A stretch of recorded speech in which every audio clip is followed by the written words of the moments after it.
Good morning again. And thank you to all our participants for joining us in this very important panel that you're going to be conducting. This panel is something that is very dear to us, and we feel the responsibility of making it right. So that is why each one of you have been selected uh, so you could participate and give us some insight. It continues to show in the statistics that are released by a number of different organizations that for veterans, the length of their tenure once they transition into a new company, it's about 3 years and then they leave. And when we began to survey veterans, most of them that responded to our survey indicated that they didn't feel that the environment was nurturing enough for a veteran. They said, it looks fine for somebody who's young young college student coming into the corporate arena, but for a veteran, what you need is something different. And that's why each one of you have been selected, because your company's work with veterans has been stellar. And I am delighted to welcome my very good friend, Ken Barrett, from General Motors, to moderate this panel. So we look forward to the insights and to the advice that all of you have. And thank you once again for what you do for the veteran community and what you do for all our communities as well. And Ken, you want to take it over? Yeah, no, absolutely. And hey, Robert, it's great. Thank you for that introduction, and thank you for what you continue to do for the military community. I know it's the 18th National Latina Symposium, and I think I've actually attended 15 of them. Although I know a lot of this is virtual today, but today we continue this conversation that the Latina Symposium has done over many years, and that's really looking at the transitioning vets. Myself personally, I spent 28 years in the Navy. I retired as a Navy captain. Had the chance to work at OSD and work with Robert, both in the Navy and on the OSD side, prior to my arrival here at General Motors as the Chief Diversity Officer here. But transitioning can be a tough thing, and certainly we all go through it. It's not something to fear, it just is. So today we have the opportunity to actually have a panel on this, and I have a couple of great speakers on this panel. Allow me, I'll actually add a few things in as we go through, but let me at least introduce our two other panelists here. We have Brent Parmenter, retired colonel, who is the Senior Director of Military Programs for Walmart, and Dr. Marissa Bryant, Diversity, Equity, and Inclusion Advisor Lead for USAA. So two great companies, Walmart and USAA, and also a retired gunnery sergeant. So certainly we've all had careers in the military, and we've all gone through transition. And I've read the bios, but I'm going to let them go a little bit more in detail about themselves here. Take about a minute or so before we go into some questions. So Brent, let me turn back to you and let you do an introduction. Fantastic. Thank you, Ken. And it's great to see Dr. Bryan as well. Thank you to this organization for hosting this. It's phenomenal. A little bit about myself. So after not really knowing what I wanted to do growing up, went in the military, 20 plus years in the Army, got out in 2014 and leaped over into the private sector, was part of several early stage companies in the San Francisco Bay Area, and then had an opportunity to come to Walmart. And since coming to Walmart, have led their military programs efforts for the last 2 years. And also I lead the STEM team efforts and other strategic special projects for people from non-traditional pathways and backgrounds into our organization. And just really excited to be here today. I have a daughter that just got out of the military. She left as a sergeant E5, just got out, ETS'd about 2 months ago, and a son that's getting ready to go in next year. And so it's a family affair, like for many of the people on this call, I'm sure. And then this is a great organization. And personally, my mom was born in Venezuela. I was born in Puerto Rico. This is a great, I love this community, and it's really an honor to be here today. So thank you, Ken. Thank you to Latina Style Magazine as well for allowing us to be here. Thank you for that, Brent. And now, Dr. Bryant. Thank you, Ken, and thank you, Brent, for for sharing a bit about yourself and Latina Style. Similar to Brent, when I graduated high school, I did not know what I wanted to do. And I saw a Marine Corps recruiter walking around the high school, and his uniform did not look like everyone else's. So I approached him and I said, I want to do what you do. And 14 days after graduating from high school, I had joined the Marine Corps. I served a little over 20 years. I loved every minute of it. And I joked that the Marine Corps not only gave me a PhD, but it also gave me a husband, because my husband is still on active duty with 26 years serving in the Marine Corps. But when I retired in 2015, I had my PhD, so I had already started my new profession. But it was still really difficult for me to transition from being a Marine wearing the uniform into the private sector. So I continue to work for the federal government as a GS employee. And full disclosure, one thing I didn't share was I was the recipient of the Meritorious Service Award from Latina Style, I think 10 years ago. So when this opportunity came to be a panelist here, I jumped on it and I said, absolutely. And I look forward to continuing to work with Latina Style here at USAA. All right. Well, thank you, Dr. Bryan, and hoorah. And, once a Marine, always a Marine, as they say, right? So let me just say one other thing. I'm going to kind of lead into some questions here that we're going to go through. And transition, and I talk about the transition. I have been actually, unlike the data that Robert had put out there that said, what was it, 2 to 3 years, you're gone from that next job. I have actually been at General Motors now for 9 years. I did retire in 2012. So, I've actually stayed for the 9-year point since I actually retired.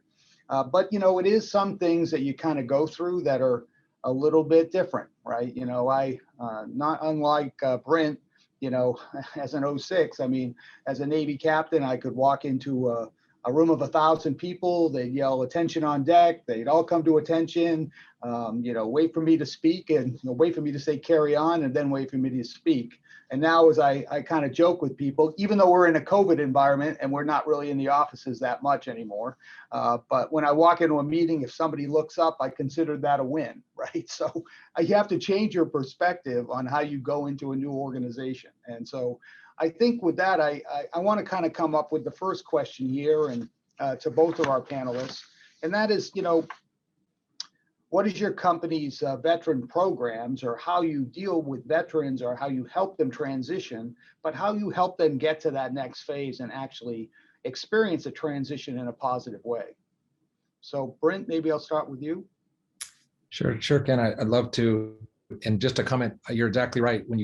It really is tough when you get out, whether you've been in 3 years or 30 years and transitioning, you still have to learn a new culture. You still have to take stock of where you've been, but wanting to figure out how you can bring value to a new organization, I think is the most healthy way to look at it. Just like when you went in, you had to go through some form of basic training or some form of orientation training to allow you to become a functioning member of the military culture. Remember that you're going into a new culture and you want to bring the strengths from what you brought in the military, but then figure out how you can adapt and how you can integrate into the culture of your new organization. At Walmart, we've had a long history of supporting our veterans. Our founder, Sam Walton, was the original veteran entrepreneur, one of them in our country. And in 2013, more recently, we put out what's known as the Veterans Welcome Home Commitment. We hired 320,000 veterans and military spouses since 2013, and it's still going strong. In the last 6 quarters alone, we're up to about 37,000 military spouses hired, and a great number of veterans as well. And it's not just about the hiring, and we re-envisioned our strategy about 2 years ago, more to your specific question about what we're doing to help assist transitioning veterans. And we just put together and launched this program called Find a Future. And in the next panel, Sandra Olivares, who works on my team, she actually helped create that, and she'll give a deep dive into it. But at the overview, it's the centerpiece of how we're trying to be much more relational with veterans and military spouses and less transactional, and really help them truly find their future. And it's intended to do 3 things that we think helps with that transition, regardless, like I said, if it's 3 years or 30 years.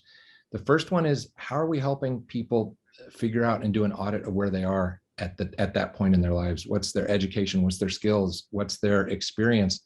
And what are they bringing to the table? So they have a realistic assessment compared to what the civilian sector is looking for. Number two is try to help expand their horizons on what's available. I don't know about you all, but for me, the hardest thing was understanding what's the difference between a senior manager or a director or a VP, or what are all the, when someone said merchandising, that's not something you necessarily do in the military. So understanding all of those different opportunities and what the future might hold. And then after you do number one and number two, it's helping people connect to the resources and build a roadmap to get to that future. And we do that through a guided, coached process. It's really fascinating.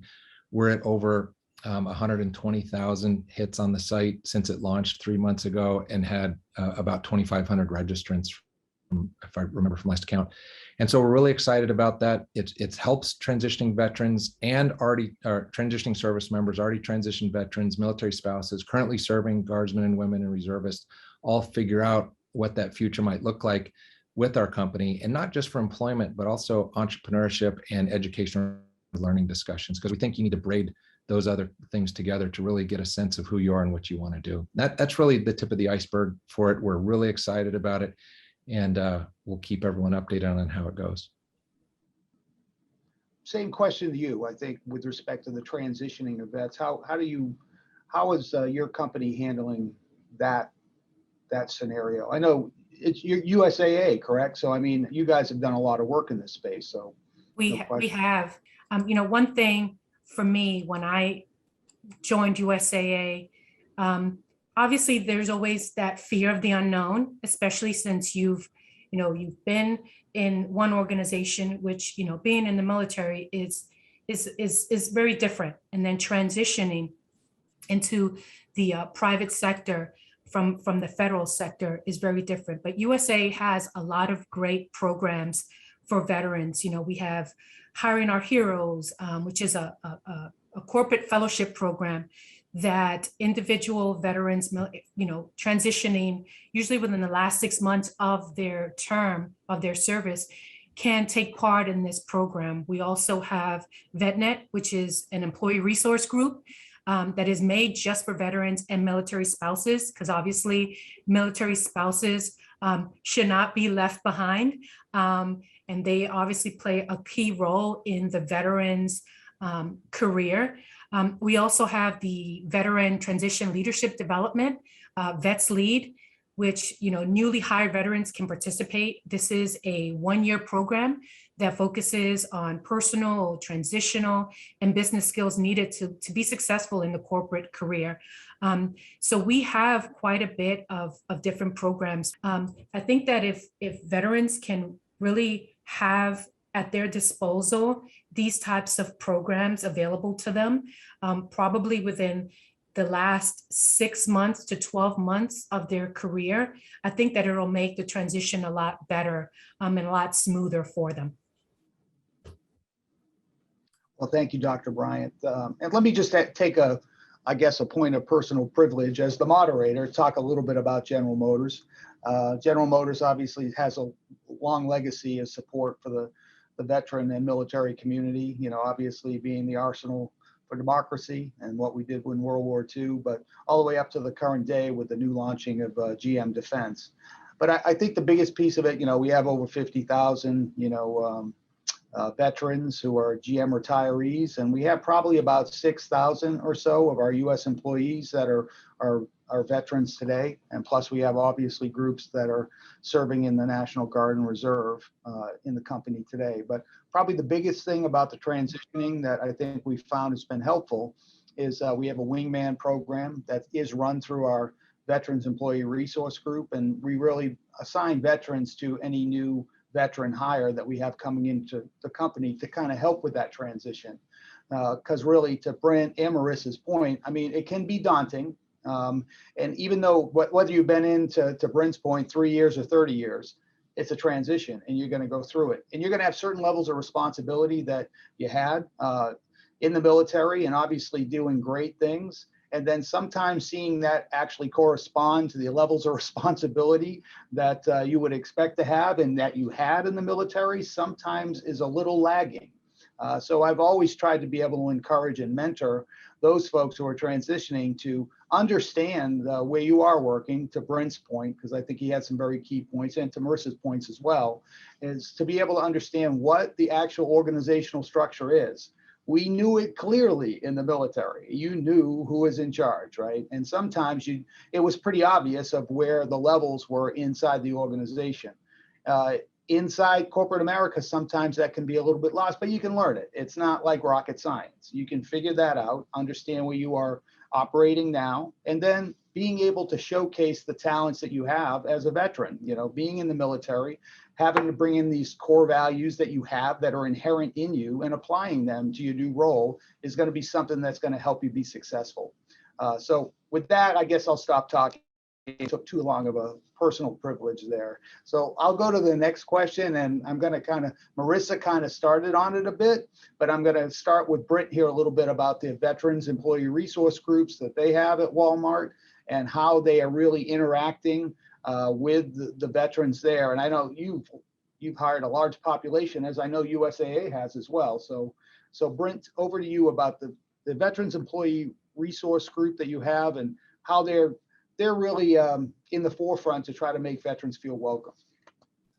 Yeah, a couple of years ago, Walmart, our business leaders made the decision that we were going to set up our ARGs, or what we call them, associate resource groups, were set up primarily around the corporate structure, the corporate home office, and made a decision a few years ago to explore how we can expand these across the enterprise. And with 1.2 million US employees, that's a daunting task. And so they picked the SERVES organization, which is the one we call the military-focused associate resource group is Walmart SERVES.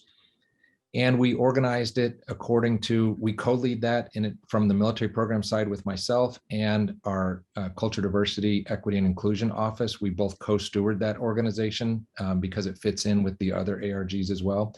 And we organized it according to 4 segments. One was our home office structure, or the corporate structure. The other was the field structures around Walmart US, Sam's Club, and our supply chain entities. And it's really clean on a piece of paper, but then once you get out to the field, you have all these different segments in a geographical area.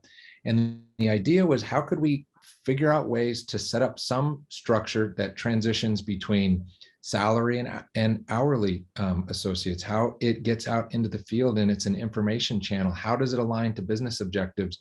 And figuring out how to help people engage in those things that interest them. And then also, it's not just for veterans, it's for allies as well. We have a number of folks that are part of this ARG who haven't served in the military, or families haven't served. They just find it very interesting and they like the affiliation. And so a couple of things, in addition to getting this out into the field at first, the other is, what are we doing with it? And we've tried to establish really wide curbs on the street so that the local teams can figure out what they want to do and engage. So it's not this micromanaged thing from the headquarters, if you will. And we're seeing some brilliant work that's going on.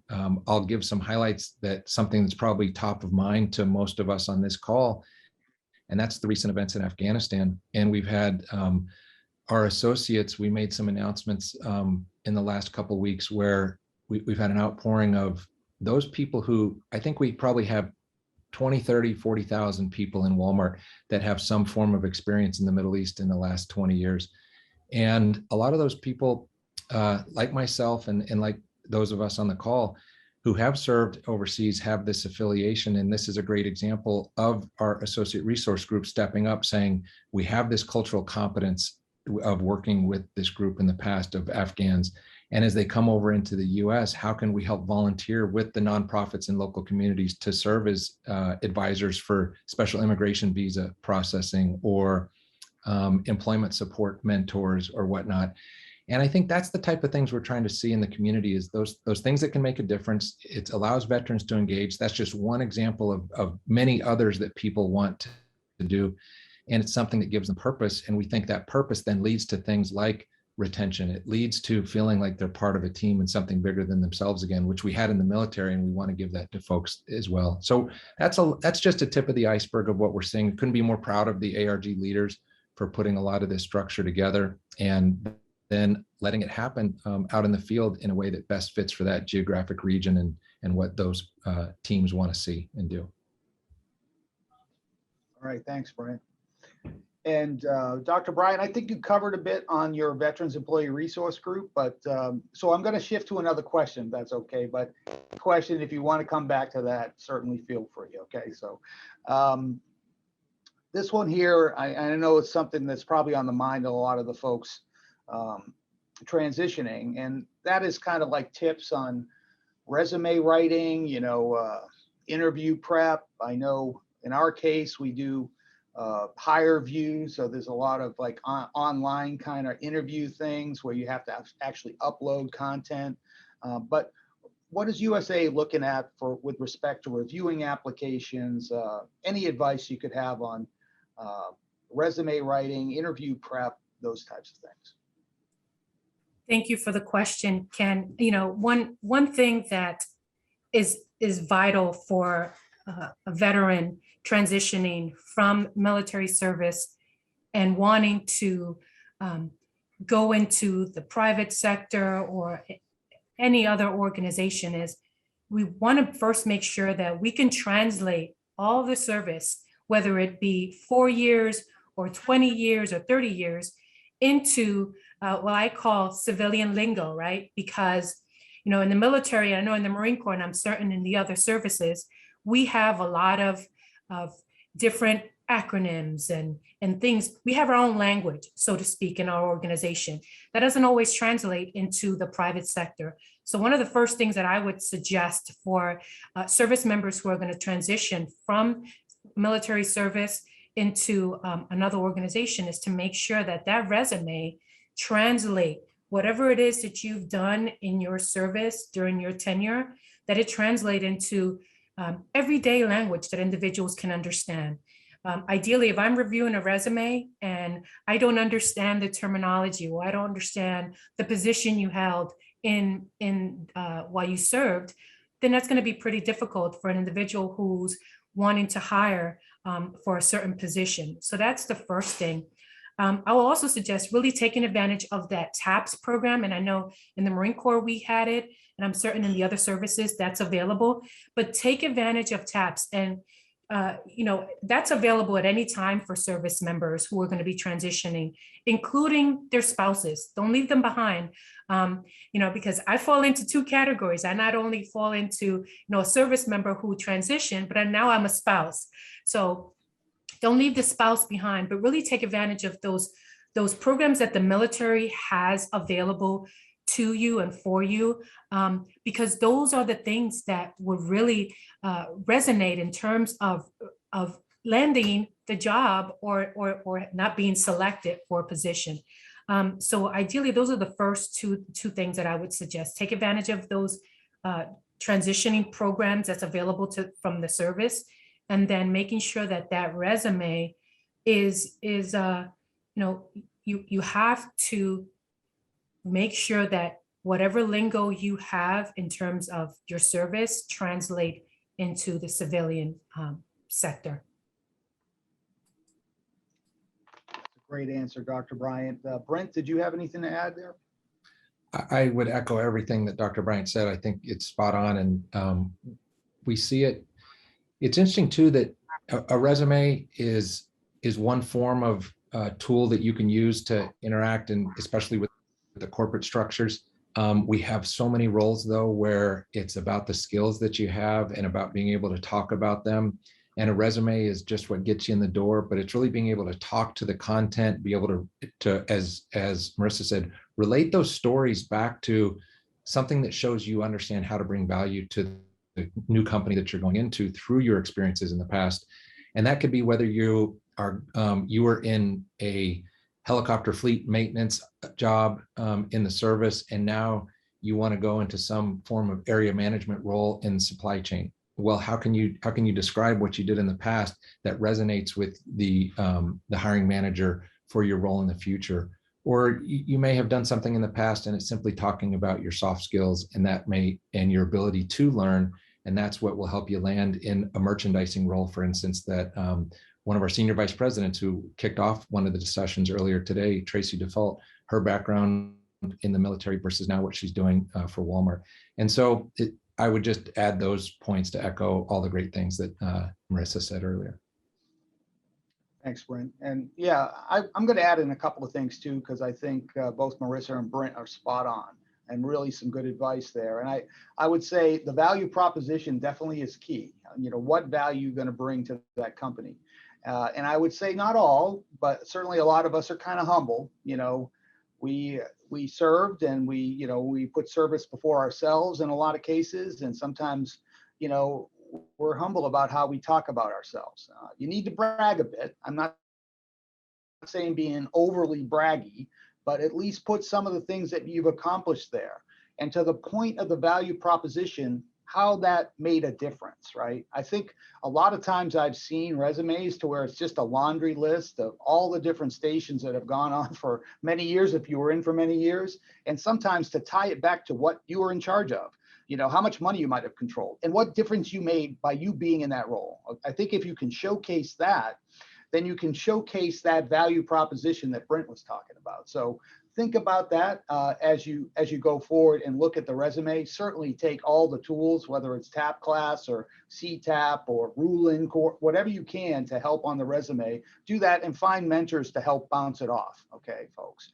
And then the final thing for GM, you know, we do have a thing in our talent acquisition team. We do have veterans that are there. So we do make sure that if a veteran resume is coming to the table, we make sure that we actually go through there. So to the point that Marissa was talking about, translating your actual experience into the right types of skill sets, making sure that we actually do that one additional step. So we do that in addition to it. And I think really both USAA and Walmart probably do the exact same thing, if not more. So with that, I think we have probably time for one more question. And I think that there was some talk at the very beginning from Robert about retention, really of all people coming into a new company, but retention of veterans. And many studies have shown that veterans tend to leave their jobs within 6 months of employment. So, so Marissa, what is the USA trying to do to ensure retention of veteran employees? Thank you for the question, Ken. You know, one of the things that USAA is doing is really focusing a lot of their ERGs on veterans. One of the things that I've noticed since I've been in, and again, I've only been here at USAA for a couple of months, but they are exclusively focusing on veterans. And again, I'll go back to the spouses, right? Through their ERGs. A lot of their positions that they're, you know, for when they're wanting to attract individuals. If I go onto the bases now, a lot of these positions are also posted on the base, again, to attract them. And I think that USA has really done a great job in terms of that and trying to retain them. There's also mentorship programs available for veterans and their spouses. So these are just some of the things that they're doing right now, again, to retain them, not only to attract them, but retain them. Because I also believe in those statistics in terms of a lot of veterans are not staying in these positions for very long. And the reason why I'm not certain, but I'm sure that the fact that there may be companies that are not working towards applying a lot of programs in retaining them. So I think that that's what really is happening here at USAA. Thank you, Marissa. Brent. Yeah, I think for us, it's we had to look at this very holistically and realize that we have different categories of people that are coming out of the military. Some are those more experienced professionals that may have 10, 15 years of experience, and their turnover is a different problem to solve, for example, than someone who, like my daughter, she had one term of enlistment, she got out, she wants to go back to college for as a full or part-time student, and she wants to have a part-time job. And she may, you know, some of her peers, for example, or people in the same boat may come to Walmart and be in a role. And I think it's okay if there's turnover in the latter, because we want to be a company that helps people achieve their goals. We want to help people achieve that economic opportunity and well-being that they're looking for. And if that means you come and work for us for 6 months or 12 months, that's okay. And maybe we want to extend that relationship if we can. But I think that if we can help those people meet those goals, we've gotten an ally in the future. The retention of other individuals will see trend higher than for veterans that come to Walmart in corporate roles. The statistics show that trends at or higher than their non-veteran counterparts, and same with military spouses. And so we're pretty pleased with that. And I think it's all about just providing people a runway for growth and landing and integration into the community. As Dr. Bryant said, it's like you really have to put some effort into it. Some companies don't. And you have to make them feel part of their new team and new culture. I will say one of the things that is really interesting is it's often the indirect opportunities that people have. For instance, we have a $1 a day college program for our frontline associates. So if someone gets out at 3 or 4 years of service, they have their GI Bill, but maybe they come and work for us and they can use our Live Better You program to pay for school and save that GI Bill for their kids or pass that on to family. And that then increases well-being. So there's indirect ways that if you communicate with your associates and you talk to them about all of the opportunities that they have in that regard, or the fact that 75% of our store managers started out as hourly associates, and there's a lot of runway to grow into those 6-figure leadership jobs that leverage the operational experience someone might have had in the service. So there's tons of runway to meet people where they're at now and where they want to go in the future as part of that retention. So we're excited for all of that. We know we can always do better, like I'm sure all of us on this call, but we're pretty proud of where we're at as well. Thanks, Brent. Dr. Bryant. Same question around, retention, how you guys are working on that specifically to be able to ensure that folks are, you bring them on board. How do you make sure that they're here past that 6-month window per the question and what Robert's very beginning assertion was? So one of the things that USA has, it's similar to what Brent stated. We also have an education program where, similar to Walmart, instead of veterans using their GI Bill or their post 9/11 GI Bill, USA provides veterans and all of its employees actually with they have this Veterans Transition and Leadership Development Program. This is usually done with veterans who transition, and it was launched, I think, in 2016, if I'm not mistaken. And it was used to hire veterans to develop and retain recently separated veterans in their first post-military corporate position. So that was used, and again, along with like their educational program that USA has, instead of using their post 9/11 GI Bill, they have available to them from USA from day one the education program that USA has. So that's just some of the ways that USA helps to retain its individuals, including military members or previously serving veterans. And thank you, Dr. Bryant. So I think we're pretty much at time, although they haven't given us the hook yet. So I would ask, is there anything else, Brent, that you would like to add, either about Walmart or about any of the folks who are about to transition? I would love to just tell the audience that the sky's the limit on whatever it is that you're thinking about doing with your future or helping to support others figure it out. We would love to be a partner with you on that journey. And if there's ever any questions that you have, you can reach out to myself, you can reach out to any of the members of our team, and we'd be happy to engage with you and help you sort out your own futures and give you some tips to think about. And I know, along with both the others on the call, with Ken, with Marissa, and the many other counterparts that we have in companies across the country, we look forward to you joining our ranks again in this new future that we have together, and we're excited for that. Thanks, Brent. And Dr. Bryant, any final thoughts? Yes, don't shortchange yourself as a veteran, whether, again, you've done 4 years or 30 years. Your service means something, and it's important to feel valued, especially in a new organization. It's going to take time to transition into a new organization, especially if you've done 20, 30 years. But if you find an organization like Walmart, like USAA, where they value your service and they value the time that you've put in, the sacrifices that you've made for yourself, for your family, again, the sky's the limit. So stay focused, make a plan. Obviously, don't retire or don't leave service without having a plan. If you've served 4 years or 20 years, you know how to write a plan and stick to it. The same applies when you are transitioning into civilian life. Well, thank you, Dr. Bryant.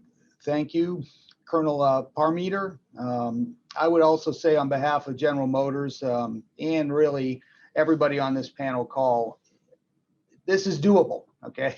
I know it seems daunting. Just take a step back, take a deep breath, and you'll get through this. There's life after and it's a good life, okay? So I want you to stay positive to that end. And also, since I am the moderator, I'll take one last personal privilege. You know, I've got to mention that General Motors has the best military discount program of any automaker. So if you happen to be in the market for a Cadillac, Buick, or Chevrolet, certainly email me after this and I'll be glad to get you behind that wheel of that vehicle today. But anyway, to that, I think it's my role now to reintroduce, welcome us back to the 2021 National Latina Symposium host, and that's Mr. Robert Bard. Well, thank you, Ken and Brian and Dr. Bryant and Colonel Palmeter. I want to thank you very much for agreeing to be with us today.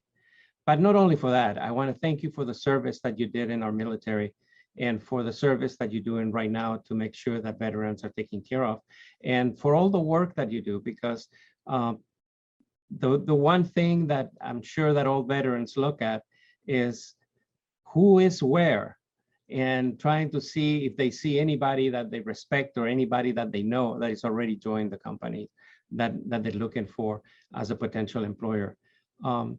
The one thing that is most important is for the three of you and for the companies that you represent, how proud we are of the service that you gave and how proud we are for everything that you keep on doing.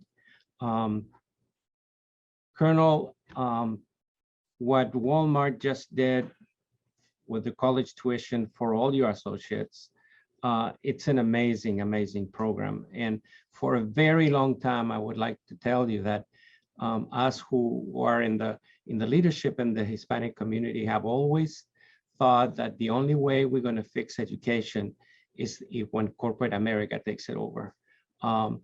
We fight so much for making sure that our kids graduate with degrees that for which their career will be there. They'll have a job at the end of the time that they are going to school. So thank you for all that you do. And to GM, you know, it's an exceptional company. And thank you for being with us, Ken, through all these years. And Dr. Bryant, you know, as a Latina recipient of the Distinguished Military Service Awards, what can we say about you? I mean, we're delighted that you're at USAA. They're going to benefit greatly from your experience. The focus that we're looking forward next year, you know, the business series has, I mean, the National Latina Symposium has grown through the years. So next year, we look forward to do a full inclusion of military spouses. And we have partnered already with pretty much all the military spouses organizations that we know. And we're putting an agenda together to be able to do that. But most of all, I want to tell you again, how proud we are of what you are doing, of what your companies are doing. And we thank you for everything that you're doing to open the right doors for our veterans, so they can make the right selection when they're beginning to transition out. With that said, thank you very much. I look forward to seeing you soon. and we will go on with the rest of the program right now. Thank you so much.